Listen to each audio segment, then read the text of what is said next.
Hey, everybody, welcome to the Jim Masters Show live entertainment lifestyle talk show series. How's everybody doing today? It is Friday, 8 p.m. live, 5 p.m. Pacific, 8 p.m. Eastern. Hope you guys are doing well. Hope you're having a good day today. It is the end of the week, although for us, since we're on the air throughout the weekend as well, it's not necessarily the end of the week, but we will say that it is for the purposes of this show. This is our entertainment lifestyle talk show series where we've done some 430 episodes live 7 days a week with great entertainment, inspiring conversation, amazing viewer interaction live with our viewers watching from all around the world, commenting. And it's a pleasure to have you guys here, and we welcome you. Don't forget, you can also binge watch the episodes of the Jim Masters Show live on our YouTube channel. That's right. That's the channel you're watching right now, Jim Masters TV. We welcome all of you. Thanks for joining us. Hope you guys are having a good day today. And of course, our Lovities. The Lovities are the viewers themselves, and they call themselves the Lovities because in the summertime last year, I said the show has a lot of light, love, and levity. And then I said Lovity, and it just popped up the word levity. So from that point forward, everybody fell in love with the word, the viewers, the guests. I think it's a cool word. So levity is attached to the show, and the viewers call themselves the Lovities. And it's good to see everybody watching around the world live. And those of you who watch a little bit later on, maybe you'll watch this in the archives when you binge watch the Jim Masters Show live. Of course, the channel you're watching right now is Jim Masters TV. The show is the Jim Masters Show live. But if you could subscribe to our channel, we would love that. That helps us out big time. The channel is Jim Masters TV, the one you're watching. And don't forget to click the notification bell, the little icon that's next to the red subscribe button. The reason why is that way there you're always alerted on upcoming episodes and what we're going to be doing. And also we have surprise things that happen as well, like pop-up shows and a whole host of other cool things like that. So keep abreast of what's happening here at the Jim Masters Show live and check it out. And it's a pleasure to have you do that. And thanks to all of you who've subscribed already. We really, really appreciate that. Also, subscribe, to the YouTube channel, yes, but also give us a thumbs up. If you like these episodes, give us a thumbs up. Post a comment on our YouTube channel. We would love that. Many of you have been doing that, and that is really, really cool. We really, really appreciate that big time. So, cool stuff. Welcome, everybody. Today on the show, we have a very special guest from Aurora, Colorado. Yes, Mike Goldstein is here. He's a brilliant author. We're going to talk about the amazing book that he has penned, and it's really extraordinary. First, let's welcome some of our Lovity Squad viewers. Juanita's here from South Africa, and she says, hello, Jim and Lovity Squad. Good to see you as well. Juanita in South Africa. Alessandra is watching in North Carolina, USA. She says, hello, Jim and Lovity family. Good to see you, Alessandra. Sherry Larson is here. Good evening and afternoon, everyone. Welcome to the weekend. Sherry in Kansas is all set and ready to go. Merlin in Canada is with us. She's in Ontario. Hello, Jim and my Lovity friends. Good to see you, Merlin, as well. Mary Bishop's here in Florida. Or they're in Florida. And she says, hello, Jim and Lovity friends as well. Alessandra, good day today for me as well. We love it. Good to see everybody, and keep those comments coming as we go along here on the show. An amazing guest. We're going to get right to it here on the show. Mike Goldstein. Now, let me tell you a little bit about his extraordinary background. First, This book here is the book that we've been talking about, that we're going to be really focusing on. Mike is really extraordinary. He's been doing this kind of work for a long time. His new award-winning book, The Adventures of Jimmy and Andrew, American Stonehenge, tells the story of Jimmy, who gets to pick out a dog for his birthday. It turns out the dog he picks is immortal and was born in Egypt 3,000 years ago. Jimmy rescues Andrew from the pound, and their first adventures begin. Jimmy has an unusual connection to his friend. They can actually talk to each other telepathically. Mike says he based the book on his grandson, Zachariah, and he is the one that really inspired the story. And I really think that's a beautiful thing. The reviews that have come in, and I have the book right here with me. I'll show it to you in a minute. I've been going through it. It's really amazing, and it's so beautifully produced. They really, really put a lot of time and attention into every aspect of this book. It was a long process. The reviews are history and fantasy for readers of all ages, opens the mind, look out Harry Potter, lovable, courageous characters, vividly imagined, valuable lessons, best adventure book I've ever read. This is the first in a series of the adventures of Jimmy and Andrew as well. Now, Mike himself is a consultant with more than 50 years of international experience in counseling, business, and finance. The Adventures of Jimmy and Andrew represents his first foray into fiction, and really started as stories told to his grandson. The book is the latest step in a career that has included global travel and working for international organizations, as well as decades-long work as an independent business owner and consultant. And Mike's past work also includes Identics, an alternative to therapy, which was published in 2008. And he is a fifth-generation Coloradoan. That's right, and has lived and worked in Aurora, Colorado for nearly 40 years. He loves it. That's his home base. And it's our pleasure to welcome him live and direct from Aurora, Colorado to the Jim Masters Show Live. Good to have you with us, Mike. Welcome. Thank you. Good to be here. How are you? How are things in Colorado right now? I know it was a little hot for a while, huh? A little hot. It's cooled down. It's about 80 degrees now. That's not, I know for some people, they'll be like, wow, 80 degrees, that's like a steam bath. But no. You guys have had some extraordinary temperatures of late, and it's really amazing. You know, the weather is a little awry lately, huh? Oh, yeah. But we got it dry here, no humidity. So that makes it easy. Yeah, absolutely. You know, this book, I was mentioning it at the top, and you and I were talking about it before we went live on the air. The book itself, obviously, the content is extraordinary, but I'm just amazed by the physicality and the tactile features of this book. The richness. I mean, the cover, the pages are they're thick, they're lush, they're very buttery. The texture, the feeling of it. Of course, the illustrations themselves are extraordinary. This is an amazing book, and the story itself is it's such a blessing. It's so heartwarming and so moving and joyful. Tell us about the actual idea of doing this book, Mike, because again, kudos to you. You've really spared no expense on the creation of the actual books themselves. Really fantastic.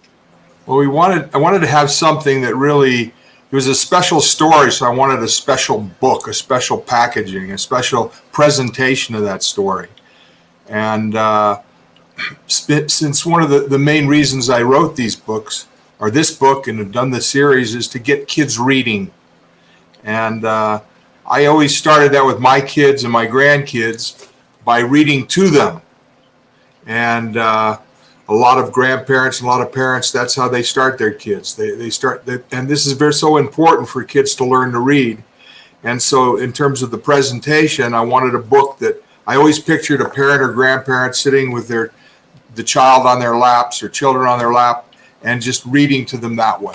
And that's why from there, it just went on to the whole way we would design the book and do the illustrations and place them and all of that sort of thing. So we wanted something very, something that would last, something that this person could hold in their hands and go, this is a book, The story itself, we mentioned in the introduction that your grandson, of course, a wonderful source of inspiration for it. Tell us about that. Well, when this is my my grandson, and when they moved from here to New York, he used to call me every night for a Poppy story, which is what he called me, Poppy. And so I would make up stories like I'd done for my kids, but this was like every night before he went to bed. So I would just create stories, and sometimes I would get him involved with the characters, like what would this guy's name be, or what would they be doing here? Well, the favorite series of stories was Jimmy and Andrew. And basically, he came up with the names. Jimmy, Andrew, those were his names. He had a lot of the look of the dog, that sort of thing. And that's how we started the books was with him. And he's at exactly the same age as the character. He was born on the same day, July 5th, 1998. Tell us a little bit about him, his personality and more.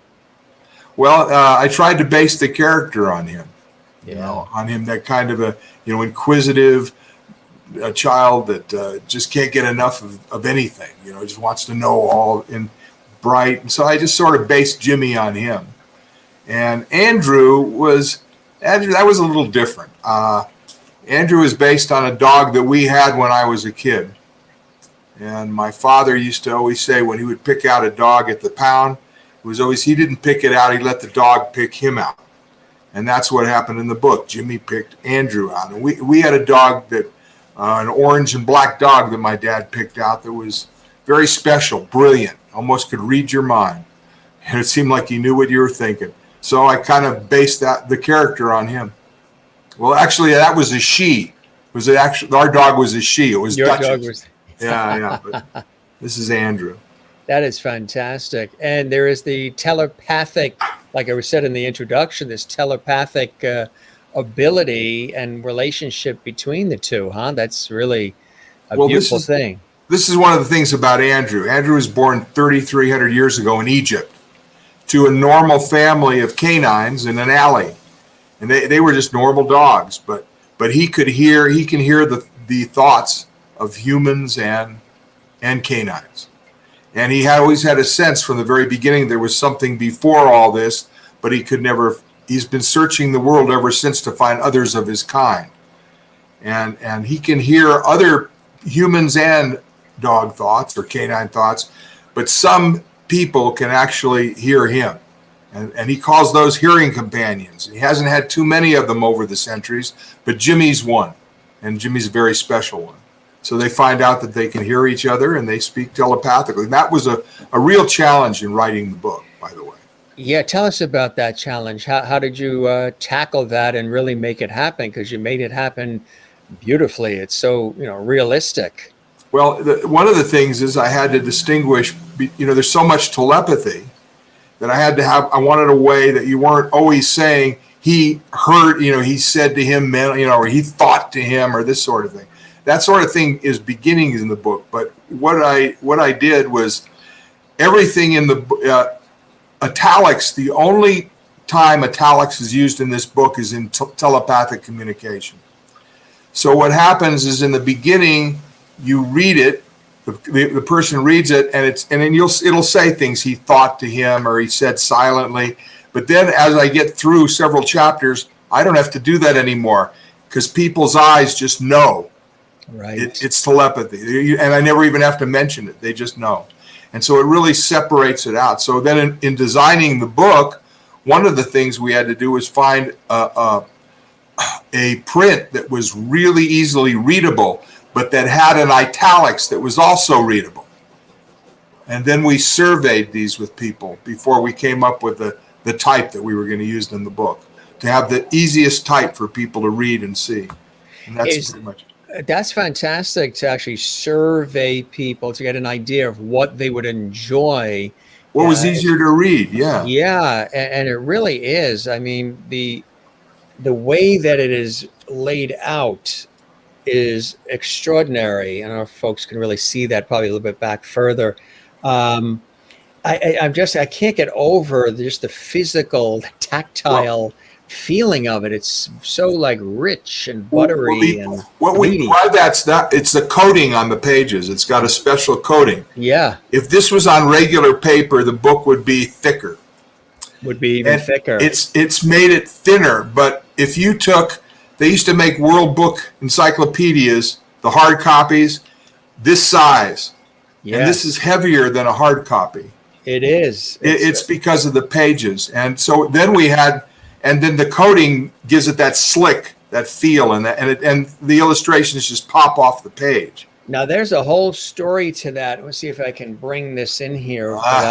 Yeah. There's a whole story to the illustrations themselves. The illustrations, you searched the world far and wide to find the person to actually do these incredible, and it's filled with all kinds of incredible illustrations as well that match what you're reading.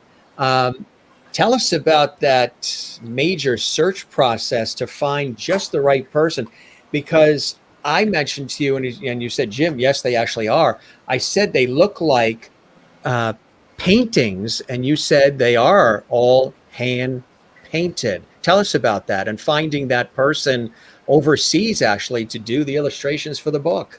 Amazing. Well, after I had written the book and found an incredible editor, Yeah. 30 years experience in the New York publishing business, and then worked with her, which was a great experience. And we finally had the manuscript done, which took a year after I wrote it, just going back through it. Then what I wanted to do was illustrate it with the major scene from every chapter. But I didn't know how to go about finding an artist. So I went to this guy who had produced my first book, Scott Zax Dow. We just call him Zax. And the guy's a genius. And he said, I can help you find the artist. So we designed test projects that we started sending out online to artists all over in different groups. And so we were testing artists from all over the world for about 3 months. Very intense. And then we finally found this guy in Turkey, of all places, who did a special hand-painted technique like this. And with Zax working with them and me, the three of us worked together online for 2 years to produce the illustrations. Yeah, especially since you're working with an artist that's English is not his major language, I had to be able to communicate everything I wanted these to completely depict the scene in a cinematic view. And you're doing this every one of them is on a vertical page. Yes. I never realized how difficult that was. But the art director figured out exactly. So we would have to send this guy. We never talked to Anil in Turkey. I never spoke to him. I never saw him. Everything was done online through text and through diagrams and pictures. And it was really challenging. It was 2 years, 7 hours a day. 2 years, 7 hours a day. That's incredible. But the results are. It became such an incredible program. Just doing it, I learned so much. I never had any idea of what it took. Thanks to the art director is very special, and he's the one that kind of directed the whole project and taught me how to communicate to the artist. In other words, I had to be able to communicate to him exactly what I wanted, and he helped me do it. And I did, it was wonderful. And one of the things I wanted to do with the illustrations, because one of the pictures you showed was not an illustration, but it was a line drawing of the two characters, right? Yes. And I had not decided to do that. But what I wanted to do was every time you see, like that. And every time you go into a book where they have illustrations, you always see them at the beginning of a chapter, right? Yes.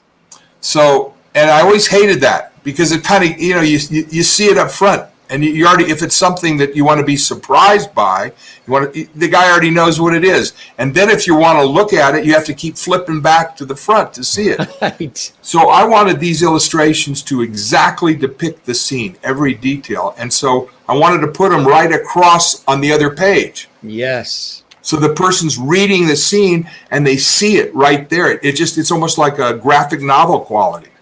Absolutely. But the reason publishers don't do that, I quickly found out, you end up with extra pages in the book.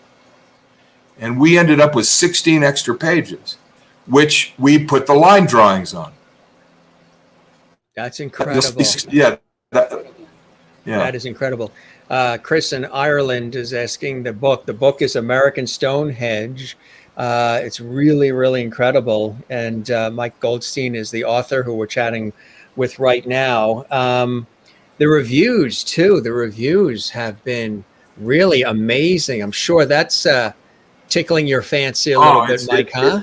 This is to have people like it, like the story. That's all you want. That's all and it's like I said, it's very important to me in terms of working with kids. So, and getting kids to read. So I wanted this to be a thought-provoking fantasy, but also educational. Right. So all of the subjects, all of the subjects being discussed are factually and historically correct, including every detail of the illustrations. In terms of plants, what's there? Well, you can say, well, is that factual? No, you have the fantasy, but all the details, in other words, are there. Really amazing. Really, really amazing. How about your grandson and the family? What's been the reaction there? I'm sure very excited, huh? Really, it was very surprising. He lives, this is 12 years been going on. I started this project 12 years ago. Did you really? Yeah. I wrote the book. It took me a year to write the book, the first draft. And then when I decided what I wanted to do with it, it wasn't something publishers were interested in doing exactly like that. So I had to do it myself. And that was finding the right people to do it. Because nobody wanted to invest that kind of stuff in the illustrations or the time or the quality of the book. And I wanted to deliver a book to people at a quality book like this, but at a price that they could afford. Exactly, right. Yeah. That's the kind of book. I mean, this is a substantial book in many different ways. The lessons learned, there's a lot of teachable moments, a lot of wonderful lessons in this as well. It's not just sheer entertainment. It has that, obviously, to keep the reader going. But there's a lot of lessons and about friendship and relationships and about life learning moments. And you wanted this book to have that in there for the reader, right? That was very important to you. So as I told my grandson, that whole feeling was to get him involved and keep him. And so when people read this book, they don't know what's going to happen in the next chapter. You can't predict. It's very unpredictable, that sort of thing. So it keeps you wanting to read and continue with the story, right to the end. Without giving too much away, take us through a little bit, maybe in the beginning through some of it, so people. And I don't know if you have the book there. If you want to read anything from the book, I know it by heart. It's okay. Yeah, I've been through that thing so many times editing. I'll tell you. You know this whole. You're amazing. That's a lot. You go through it 1,000, 10,000 times, you learn it. But no, like you had already said, the book starts off with Jimmy rescuing Andrew from the pound, a very special mutt. And so after that, they go on their first adventure. And that takes them to the remote forests of northern Washington, where a fully intact version of Stonehenge in England is found in the forests of northern Washington. And Jimmy's parents are both archaeologists, and they have to go up there to excavate the find, and they take Jimmy and Andrew with them. And they have to unravel the mystery. And since Andrew is 3,300 years old, he's had a lot of experiences in roaming the earth for 3,000 years. So the story goes between the current adventure and back and forth between that and other episodes in Andrew's long life. And a lot of those episodes tie into the current adventure, because he was in England 400 years ago with another hearing companion by the name of Daniel, who gave him the name Andrew. Right. Now, he's had many names over the centuries, but he's only accepted two of them as his own. And this name he wanted as his own. That's why he stuck with Andrew. But other people called him all sorts of things. Yeah, that's cool. Anyway, and so you go back and forth between those adventures, and so there's where all of the historic, everything else is factually and historically correct with this fantasy. So a lot of people would say it's historical fiction, but it's not. Historical fiction is where the whole story takes place in another time. Right. Exactly. This takes place in the 2006 or I can't remember. But that doesn't really count. But it goes back and forth in history, so many periods of time, starting with Egypt. Now, you yourself, let's talk a little bit about your background too. I mean, you've worked in finance and business, and you've traveled the globe, and that's a whole other area. How did you pull upon some of your extraordinary background, in your career to maybe aid with the production and creation of the book? Well, I majored in anthropology and archaeology in college. So I've traveled to places, like I lived in Central America and that sort of thing. So I always had a love for that. So, archaeology, anthropology, history, that sort of thing. So that's one of the main things I pulled up on. And of course, that interest, that love. And then just terms of relationships. Right, exactly. Yeah. Where are some of the places you've traveled that are some of your favorite? Well, obviously Northern Washington. Yes. And San Diego, because those are two places in the book. But Europe, Denmark, Sweden, Central America, Honduras, Guatemala, through the Mediterranean. A lot of family lives in Israel, so I have, been all over. But like you said, I've been here for like 40 years. What is it about Colorado that speaks to you? I mean, it really is, having been there and enjoying, Denver and Red Rocks and just all the beauty of it is something else, isn't it? It's incredible. I love Colorado. Not the weather, but everything about it. Like I said, I was born here. My family came here in 1874. So had a lot, been here a long time. Long time. Love it. Some of our lovely viewers had a couple of questions live as well. Alessandra in North Carolina says, how did you go about finding the people to publish the book? Well, I published it myself, like I said. Right. When I showed people, some of the guys that were interested, some of the illustrations, they're great, but they don't want you to do it. They want to do it themselves. They're not going to spend that, right? This kind of thing. So finally, I finally just said, if I want to do it right, I'll do it myself. And because of my experience in finance I figured it's just a matter of learning how to do it, finding the right people to do it. And I've had incredible help. Like I said, I first had to find an editor, to really do a good edit of the book with me, since we were going to publish it. Then it was finding the guy who could produce the book, and then the artists, and then that sort of thing. Then it comes to the market. So it's just, it was forming my own publishing company, just finding the talent, the people that knew, because I didn't. Right.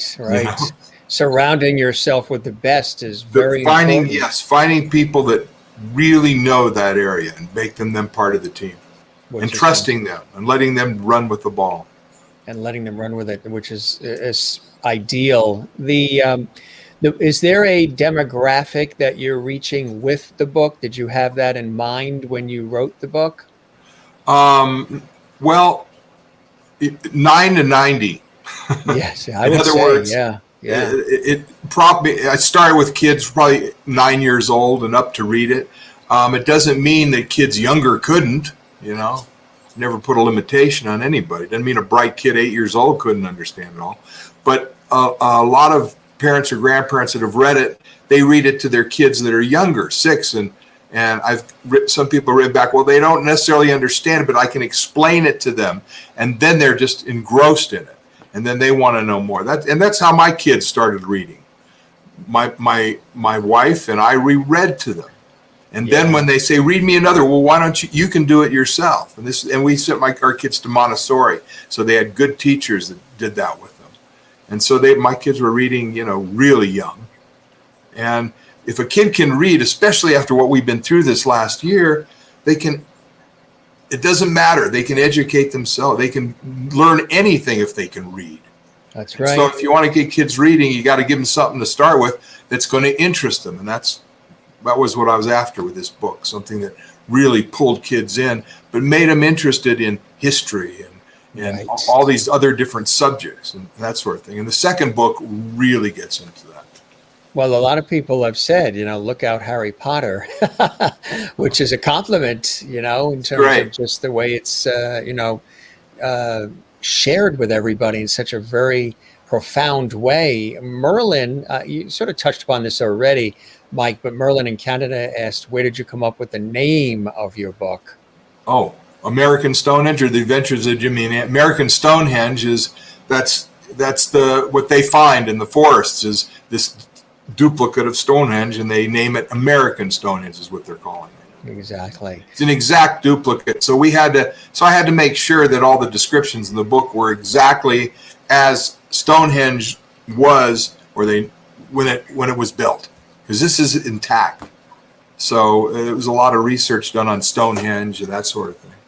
And that picture that you showed of Stonehenge in England, yes, that was a lot of fun, because it had to make sure that I wanted it to be factual in terms of where it is. It's on a field in England, so it had to have everything had to be correct, even where the stones were and where the sun was coming in from what direction. We were very detailed on all that, so it would look like that. Yeah. That's absolutely amazing. This is the forest scene. This is the the open up for the book, the whole thing.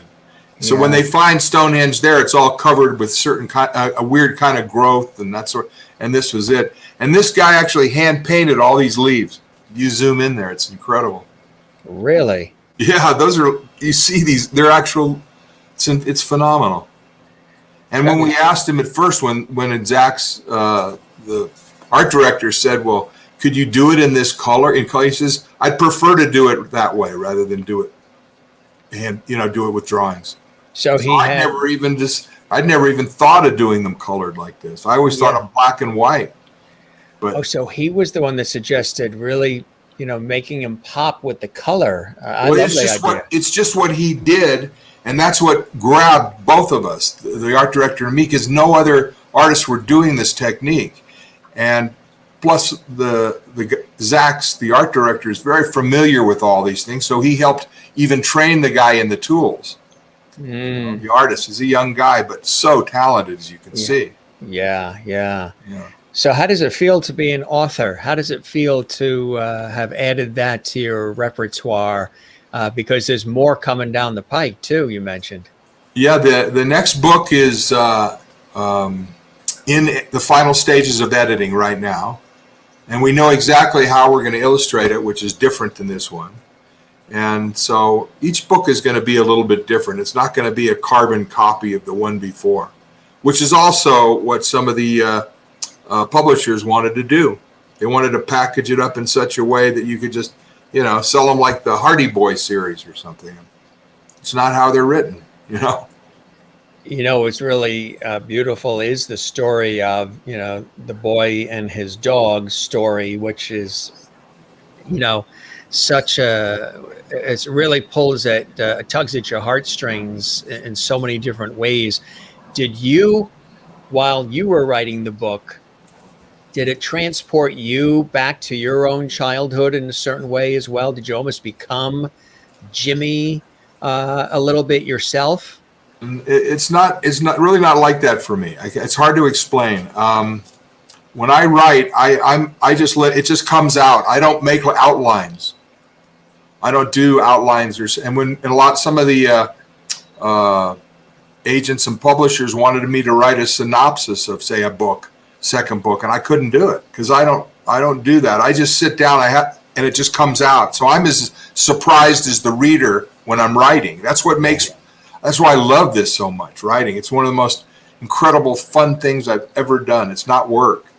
It's just, it's a pleasure like I can't admit, because it's like I'm transported to it. To me, it's like a different, a different universe where these people actually exist. Yeah. It's bizarre. I can't explain, but No, it's it's fun. true. You can imagine and relate to some of the writers of television shows and movies, the Rod Serlings with Twilight Zone and all these different people who create these worlds that we escape into, that have lessons, that have teachable moments, that have, incredible things that happen during the course of the story. You go into a zone, I would imagine, just like anybody that loves what they do. Yeah. You sort of go into the zone, and it's hard to replicate it unless you're back there at the drawing board doing it again. It takes you to another place, mentally, I mean, just completely. And it's so for you, like you said, as opposed to mapping it all out, you just let it flow. You're like a conduit, and just flows through you and out of Yeah. you, huh? Yeah. And the characters. And I found myself writing in a way that I hadn't done before, because I'd written a lot of nonfiction, which is, I could make it sound educational, but it's, or informative, but that's not very artful, but what I found myself doing, I would get into these characters to such a degree that I was writing in stream of consciousness. You know what that is? Yeah. So, to where it's, and I didn't even know I was doing it. It's not, you're not quoting, it's not a quote, or it's not what the person's thinking. It's how the person views things from their perspective. And so the book is written in different voices. Like you have the, of course, the narrative of the characters, and then you have the narrator, me, and then you have the stream of consciousness of what they're thinking and feeling, and as they're seeing it. And then you have it being done, and then you have the communication of telepathy between characters. So it's very, it's a lot of things, but as you can see it all fits. Oh yes. It blends. It doesn't, you kind of feel it. And that's just the way it kind of came to me when I wrote it. What's really fascinating about it too is, and I'm so stuck on just the quality of the physical book itself, but as far as when you're immersed in the story, Mike, you literally, no matter what time of day it is, you don't want to put it down. You want to stay with it. It's like a page turner. You're soaked up, you're wrapped up, you're emotionally invested in the story and rooting for everybody, and you become almost a part of the actual story in certain unusual ways, which I think is fantastic and fascinating. You feel like you're there on these journeys with them, which is amazing. And you literally don't want to put the book down. And what's cool about that is you can read the book just like you can listen to a piece of music again and again, and you'll pick up little nuances a second time that you might have missed the first time, because the first time is sort of just getting familiar and acclimated with the work, the storyline, the illustrations. The second time, you already know it, and now you're digging a little deeper, and it's connecting with you even more. So I think this is a book that will be on a coffee table that people will constantly reference, just because of the richness of the story itself. But you really do feel like you've got skin in the game with them, like you're in on the story. Yeah. Have you heard that before? That's wonderful. When I hear that, it's just, then I know, given something that it can really entertain, and with kids, getting them to read. That's the thing. And when you said, as far as being surprised, that's because I was surprised. When I wrote it, I didn't think about it. It just kind of came. So I'm being surprised, and that's how each of the things, it wasn't something thought out before. It's that's the best I can explain it. That's really amazing. A couple of questions have been coming in here. Alessandra in North Carolina wanted to know, did you always want to be a writer? No. I've always been a storyteller. Yes. And I've been a storyteller. And it's funny because I've talked with other writers I've run into, and people that I've sat and talked to stories, but I never considered of writing it. And I didn't, I don't know why, I just never did. I didn't think I could do it or something. And then my former wife and my daughter after these stories, they said you should put these in writing. You really got to put these in writing. So that's how it started. And when I first started, my former wife, who had done a lot of editing for me over the past 30 years before that, said that, well, she would help edit it. And so I would write a chapter and send it to her. And then that's how we wrote the book. And that took about a year. But then when I was going to do it professionally, then we needed a professional editor. And that's when I found Mary Jarrett, who is very special. She's like a teacher. She's my teacher. Because I was already through the second book. I didn't want to look at the first book again. Understand? I'm already thinking about the third book. And I got this first one, and I'm figuring I just give it to her and she goes through it. Right? And then she just cleans it up and does that, and I don't have to bother with it. And she went, this isn't New York. You're the writer. You do it. I'll tell you where the problems are, and you fix them. Now, the reason why she did that, from your perspective, was she actually asked me, "Do you want an edit like I used to do in New York, or do you want a real edit?" Which I don't think she'd done like that. Right. And what she meant by that is which they do before is a lot of time they just go through and they clean it up and they publish it. Yeah. And I mean, some of the authors, and even the top authors, they go through it, they write the story, and editors clean it up. I don't know if you ever saw some of Stephen King's manuscripts. Yes. He published them. I mean, it's all red marks. They changed the name on some of that because he's pumping out the stuff, Yeah, right. And so that's the way she asked me right up front. Do you want something like that, or do you want a real edit? Well, what do you mean? Well, where she sits down with a book as if she, and goes through it, and anything that catches her attention is a problem. From all of her experience, this is going to hang up. This is wrong. Just anything that catches her attention. I'm not talking about, punctuation and things like that. That you all catch right off the bat. I'm talking about the flow of the story, everything. And then, so she might present me with a problem, then I got to fix it. So I go through and edit the book, which was so much fun after working with her. Then I send it back to her, and then she has to take the time to go through it again as if she's never looked at it before.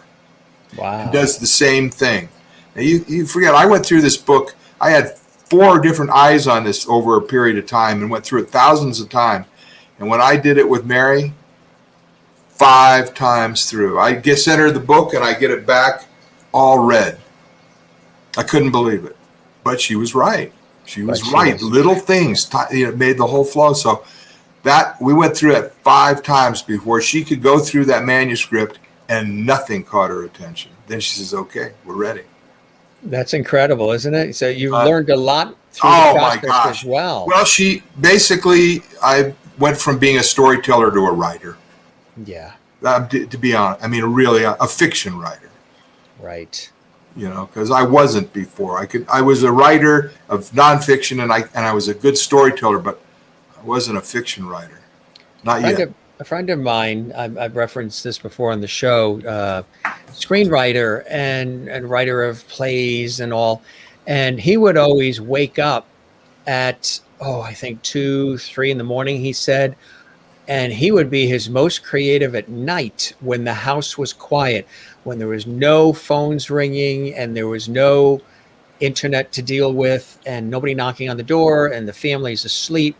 And sometimes not only would he be his most creative when the house is quiet and there's no other responsibilities and people aren't pulling at him to do all this other stuff in life, he would sometimes even wake out of a dream and run right to his typewriter and take whatever that moment that he could remember from the dream that was so vivid and rich and start typing it and preserving it. How about you? Well, I mean, for me, I've lived kind of a little bit like a hermit for a while, like one of the characters in the book. So I was pretty much by myself anyway, but I love writing late at night when I wake up like that. And when I was doing the edits, it was so wonderful for me that I would sit down, I'd lose track of time, and it was all of a sudden morning, and I've been working on it. That's how much I love it. I could just go through the whole night and not even realize that it was morning yet, and I've been working on it for 8 hours or something. Yeah. I just get caught up in it. I just never in my life have I been caught up in something like that to the degree that it wasn't work. It was like this wonderful adventure for me, Yeah. And then the second book has been wonderful writing it.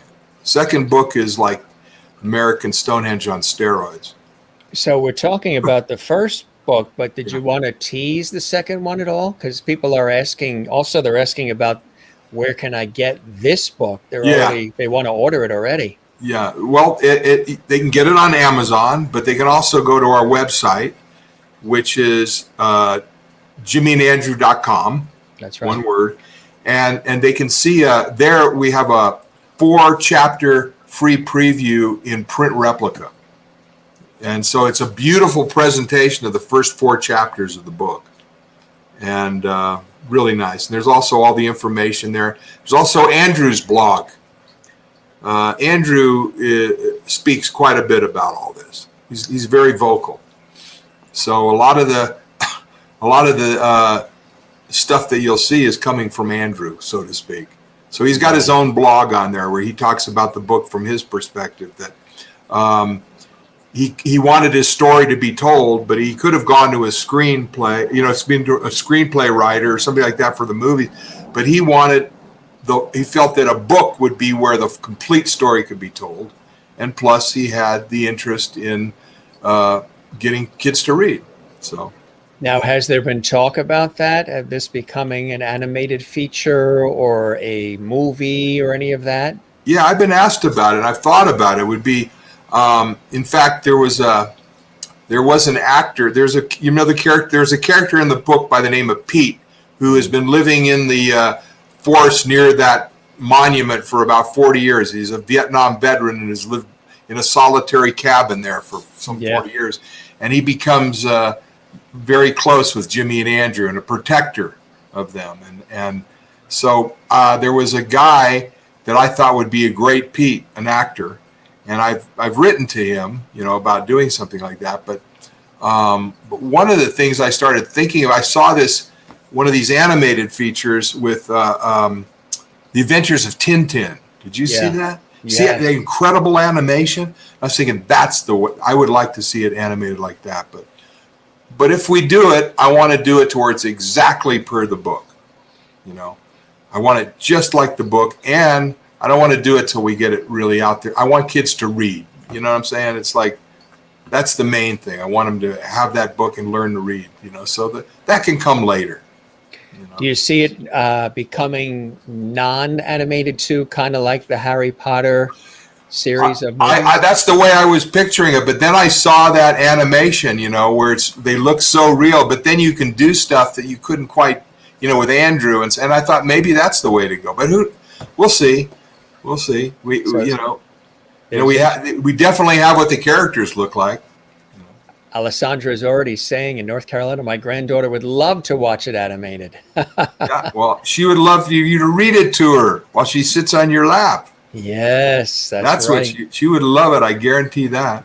That's really important to you, right? Getting kids to read, because they are stuck on a lot of the video games and a lot of the technology now, the cell phones. I mean, they have a cell phone handed to them when they're 7 years old. I remember when I was 7, we were not allowed to even touch the phone hanging on the kitchen wall unless there was a reason why we were using the phone. Yeah.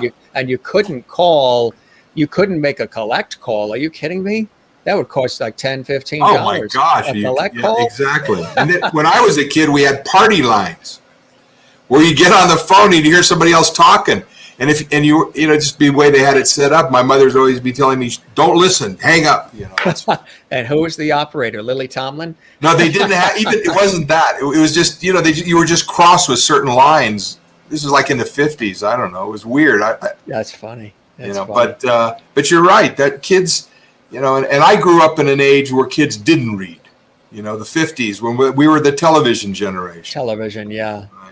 Right. And like we were talking about before, with even the whole pandemic, if kids could read, it wouldn't matter. Like my kids, the one time my son got in trouble at school, it was called in there he was ditching class. And when I went into the principal, he was ditching class. Where were you going? The library. He couldn't learn enough in class. He was bored, so he went to the library. He could read more than he could learn in class. And did they believe him, or did they say, no, you're not? No, nobody I goes to the believe. library. I was, when they told me that, I just went, great. I'm sorry. You better clean up your classes, make them more interested. Right, you was going to say you believed, but I wonder if the school did, because they were like, that's shocking to hear a kid wants to go to the library. I don't think he did at first. I don't think they believed it. But like I said, we used to read to him, and my daughter and my son. He'd sit down and we'd go to a library. We were in Maine, on vacation in Maine when he was little, and we were on an island near Portland called Squirrel Island. Oh yeah, Portland. That whole area is beautiful. Yeah, beautiful. But there it wasn't much on the island. There was a little library. So I took him to the library. He was like, I don't know, 6 years old. And he checked out 17 books. He comes back. And I say, Adam, you can come back. And the librarian bawled me out. Says, leave him alone. You can have all of them. How old is he now? My son, 42. And your grandson? My grandson just turned 23. Wow. Born the same year as, same time. 2009. Yeah. So no, he was born in 1998. That's when the book was. Yeah. That's when the book was. Yeah, 1998. So what does he do now? What's his career or his aspiration? Well, he's here with. He just came here. He lives in Israel. They moved to Israel, and he just got out of the army 3 years. So now he's just looking at what he wants to do. So they just came here to visit, and he's actually here with me now, which is great. Wow. He must be bowled over by, the fact that his grandfather wrote this book. You know what I mean? I could only imagine. That's not something that happens very often. It's a legacy. It's very bonding between you and him as well, isn't it? Unbelievable. It was just telling the stories was bonding. We had a very special relationship. And this, telling stories, that was wonderful work doing these things with him. And there's other little things in the book that probably from other stories that I inserted in there, that he would love. But he's here now, and he's just kind of just hanging out. But one of the first thing he did is he got up on, because he's very good with the, and all the computer and all that sort of thing. Technology, yeah, which I'm not. And he got up and started looking. He says, "Here's he's trying to get people to review it online with bloggers," which is fantastic. Definitely tell him to take this YouTube episode link and blast it all over social media. That's for sure. I'm sure he could press a couple of buttons and he'll have the whole world watching this episode. I hope so. That's what we'll work on. This is great. This is wonderful. So the book itself, again, I can't speak enough about it and reading it. And again, it's the kind of book you're going to want to read more than once, and reading it out loud to somebody else, especially a child, is, as you're doing it, you're being transported into a different zone yourself, just like Mike's talking about how he was transported into a different zone, different place and time as he was creating this whole story. You will be as well as you're reading this to a child, a grandchild. I could see this also in libraries for reading sessions and reading times where they're reading this maybe aloud within a classroom as well. Have you had interest from schools or libraries? And with me reading it, and I've done a little. They want you to come and do the reading. I need to do more. Now that things are opening up, I can start to do that. I wasn't really able to before. How about, I know it's kind of hard only because this is so rich, with the illustrations, but an audiobook. Is there a audiobook companion? That's also something I've been looking at as an audiobook. It's going to be a little challenging with the telepathy, but I just have to do something with the sound, the same as we did with the italics, something that makes telepathy sound different. That's all. And the guy that did my art director is also an expert with audio and stuff. So, we'll come up with something. He's quite amazing. So and then I thought about doing the audio just with one person reading it, like a narration, or I've also toyed with the idea of doing it like an old radio show where you have the different characters and sound. Do you know what I'm saying? Wouldn't that be a great project? Very Orson Welles-like. I love it. Yeah, that'd be kind of cool. That would be fantastic. Just want to show another. Look at this visual, everybody. Now that's cool. Those are the aliens. That is cool. I don't want to give too much away because we want, folks to really not just to get the book, but if you give too much away, then it sort of takes away from the anticipation. But this is really, and again, you're talking about sort of that pencil line drawing. There they are there, Jimmy and Andrew. Yes. The detail is incredible. Well, there's like those have covered up the blank pages, but all of those are not. They're just pictures of Jimmy and Andrew. Like the other ones, like playing soccer, or eating an ice cream cone, or playing on a skateboard. Those were just the ones that kind of for those pages, and it gives it a little extra dimension. Yeah. This is really something. When I received this, I was bowled over because when you guys said we want to send you the book because we want you to read it and appreciate and understand it, which is a beautiful thing. I thank you guys for doing that.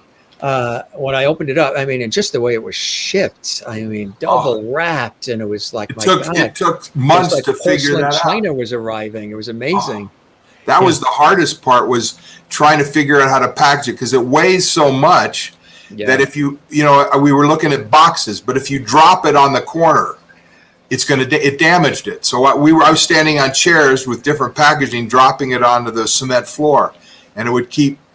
So we had to come up with a packaging that when it comes out, it would come undamaged. So as you saw, it was a special double bubble wrap with a.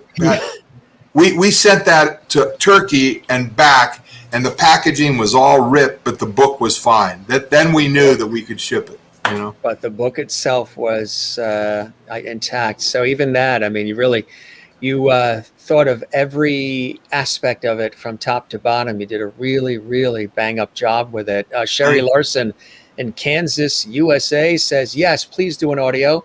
Different voices. That'd be cool, wouldn't it? Like an old radio show. Yeah. That's what Juanita in South Africa is saying as well. Radio drama. Yeah, that would be very cool. That's great. I like hearing that because I'm leaning toward that anyway. I'd love it. What did you learn about yourself as you were writing this? I'm sure there's things about yourself, teachable moments that you even learned about Mike as you were writing it and sharing this story. Well, I think one of the things was there a lot of experiences. All of a sudden I find myself writing those things within the book, things that happened to me or something that, overseas or something, like that. And it becomes part of the character, part of what's going on. So a lot of things I hadn't even thought about in years that came out while I was writing it that just fit into what was the story itself. I can't quite explain it any better than that. What do you hope people are left with when they read the book themselves, or they read it to a child or grandchild? Well, I think it's for anybody, any age, kind of like the way Harry Potter was. Right. Kids can read, or adults like, it's that sort of thing. But I wanted to, like I said, be thought provoking. Yeah. Wanted people to read it and think about different things, different you could tell me more than that. You could explain it better having just read it, what those things are. Right, exactly. How people treat each other and how people think about themselves. And, there's a lot of different stuff that goes, and especially the relationship between Jimmy and Andrew. It's very special. And it's so relevant and poignant and topical for our times, too. So the timing of it is so perfect because of some of the lessons we're struggling with in our lives and in society right now about how we treat one another, and respect and kindness and empathy, and sticking together and getting through things together, as we've learned over the last 14, 15, 16, 17 months with the pandemic and everything else. In this almost childlike way, we sort of go back to the roots of what it's all about, empathy and kindness and teamwork and things of that nature, which is really so important. Like Alessandra says, we are relearning how to treat people. Yeah, exactly. Because that's one thing, no matter what's going on, is how we treat other people and how we treat, and that, you're right, that's a big part of this. It's a big part about how these characters are, how they treat each other and how they treat other people and that sort of thing. And that's something everybody has control over. Sherry Larson said, yes, they do. Exactly. Sherry Larson said, have you ever listened to Hank the Cow Dog? That's how I envision the voices. Oh, well, I haven't, but I'm going to make a note of that. What was that again? That's Hank the Cow Dog. That's how she envisions the voices. Okay, I'm going to check that out because I don't know what it is. They love your Hank the hat, Cow too. Dog. Thank you, Sherry. Everybody loves your hat. Oh, this is, we just had these made, the American Stonehenge Venture. I wish you could see the other screen we have. I'm going to start. We're thinking about. I got enough of these where we'll probably start giving them out with books or stuff. I was going to say, are they available, or that's just just got them? So yeah, they're going to be. I'm just trying to figure out how to ship those. Exactly. Double wrap, bubble wrap. Something. This is the website, jimmyandandrew.com, right? To learn more, to connect, and to find out more. And the book itself is on Amazon, which is really, really fantastic. And this is really terrific. I mean, congratulations on this amazing book. Thank you. And if they put in at the end, Andrew 25 is a code, they'll get 25% off the book from this show. Okay, so I want to give. So people Andrew listening to this show, Andrew 25, I think that's what it is, Andrew 25, and they'll get 25% off their purchase at the when they shop. When they go to shop online. Yeah. So anybody watching the Jim Masters Show live right now, for viewers, lovities of the Jim Masters Show live, when you go, put in Andrew 25. Now, is that just on the website? At the website? Just at the website. When at the page where you shop, that's where they put it in.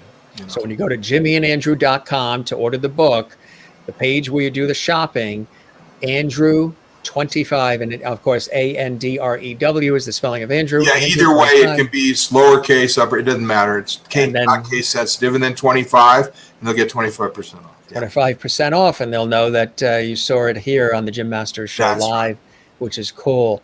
This was amazing, Mike. Thanks for spending all this time with us. And thanks for having me, man. This is my pleasure. My pleasure. I love when we get a chance to tell stories like this. And again, this is a very familial story because it's all in the family, and a lot of people are going to relate to it, and a lot of people are going to connect with it. They already are, at least our viewers so far watching live. People will see this episode archived on our YouTube channel, Jim Masters TV as well. But you're just getting going. There's more material for us all to enjoy coming from Mike Goldstein, right?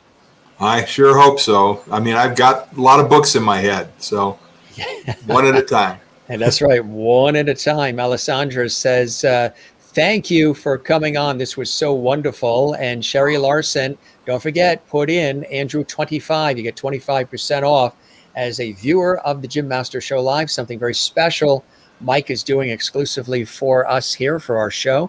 I'm excited to buy the book and read it. I have some kids at the library I think will really enjoy it. That's Sherry Larson in Kansas, USA. Alessandra says you're now part of our Lovity family. I know you love it.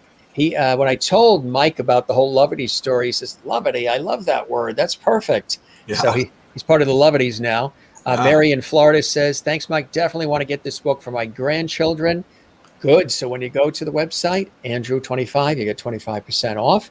Juanita in South Africa, this was a great conversation. Thank you, Mike, for spending time with us and telling us about the wonderful book. And Juanita, just so you know, and when I received mine, it is shipped and packed like it's gold blocks or fine porcelain china in that package. It's really shipped very, very well wherever you're watching. So cool stuff, gang. jimmyandandrew.com is the website. That's jimmyandandrew.com. Andrew 25 to get 25% off. Mike, we'll keep the porch light on for you. Hope you'll come back as you go along, penning more material. And this was really a pleasure. Spread the word about the Jim Masters Show Live. I would really appreciate that. And hope the show met whatever expectations you had, and you enjoyed the time with me as much as I certainly have with you, Mike. I sure did. I really appreciate you having me on. This has been so much fun, and your guests, there are your listeners, the Lovity. They're incredible.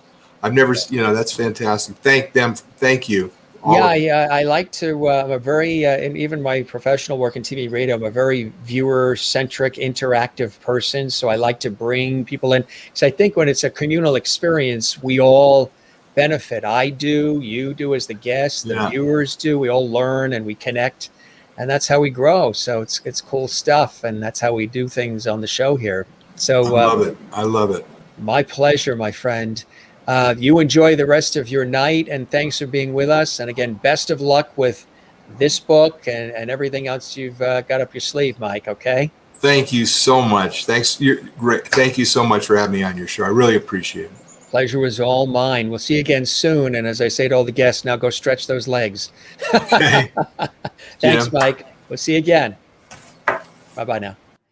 Mike Goldstein live from Colorado. And again, if you would like to get the book, there is the website, jimmyandandrew.com, and exclusively viewers of the Jim Masters Show Live Entertainment Lifestyle Talk Show series. This show here you're watching on our YouTube channel. Put in Andrew 25. That's Andrew and then 25, Andrew 25, and you'll get 25% off this amazing book. This is the book that we've been featuring and talking about here on the Jim Masters Show Live. Put it on this side here too. Isn't it cool? It really, really is. Again, it's a very heartwarming story, and I think you're going to be captivated. I know I have been. And as we've been talking about, it's richly produced, and the visuals are just, I don't want to show you all of them because I want you to be surprised by them as you go along, but it's quite a book. And like I say on the Jim Masters Show Live Entertainment Lifestyle Talk Show series, every show is something different. Every show is something unique and special here on our program. This is your first time watching. Hey, we welcome you. Thanks for joining us. We're here 8 p.m. Eastern, 5 p.m. Pacific, live with our Entertainment Lifestyle Talk Show series. And today we had a wonderful opportunity to meet up with Mike Goldstein, who is the author of American Stonehenge. Really, really incredible book. And the characters of Jimmy and Andrew. Hope you guys enjoyed it. I know you guys love when we have the different guests on from all walks of life. Don't forget to subscribe to our YouTube channel, Jim Masters TV, and click the notification bell so you never miss any of our amazing content and episodes and so much more. Sherry Larson says, great show. Really enjoyed it. Thank you, Jim. The pleasure is all mine. And Alessandra says, now you should use the word levity in one of your books. I know I should. Well, actually, we've got some plans for the word levity with the show, music, book, other things. The Death Valley story, when I drove alone through Death Valley in a rental car, and I didn't plan to do that. Remember that story and how it changed my life in many different ways? That was interesting. Thanks for joining us, Mike. You got it. Jane, who's watching in Sweden. If you were listening, Jane, Mike mentioned Sweden as one of the favorite places for him that he's had an opportunity to visit. This was a great conversation. Thank you, Mike, for spending time with us, telling us about your wonderful book. Juanita in South Africa. Great show. Another interesting guest. Thank you, Jim. Lovely book.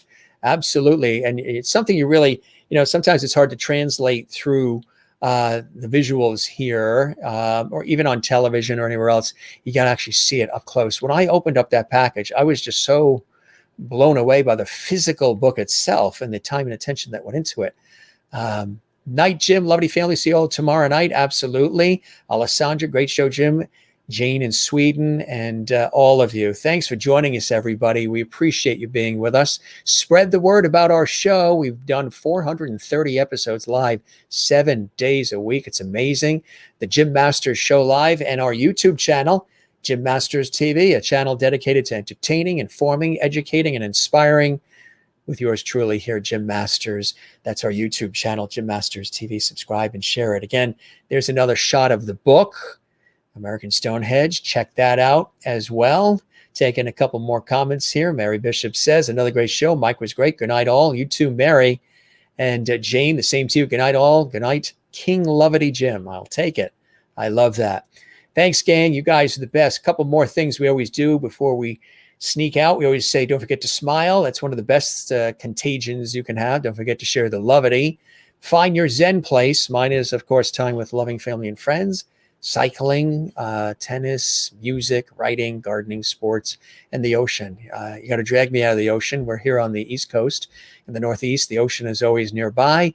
So I'm always swimming, surfing, boogie boarding, sailing it, and catching the rays, sunrise, sunset. It's a Zen place for me. And my work in television and radio, stage and film over the years, on air, on camera, behind the scenes, another Zen place for me as well. Find your Zen place and maximize it and share it with the world. If you missed any part of this episode or any of our over 430 episodes of our entertainment lifestyle talk show series, they are all available for you on our YouTube channel, which you're watching right now, Jim Masters TV. And again, don't forget to subscribe and click the notification bell and give us a thumbs up on our YouTube channel, a thumbs up for this episode or all the episodes you enjoy, and leave a comment as well on the actual YouTube channel. We love that. Tomorrow night, we have wonderful actor and writer, narrator, Stephen Dexter is going to be with us live from New York City. He hails originally from Connecticut, television, film,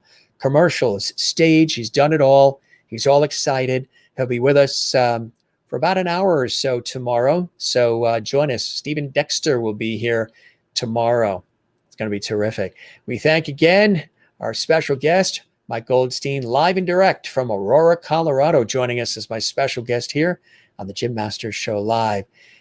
See you all tomorrow. Jane, thank you very much in Sweden. Yeah, I heard that, Jim. Fantastic. You heard that he said Sweden was one of his favorite places. Perfect.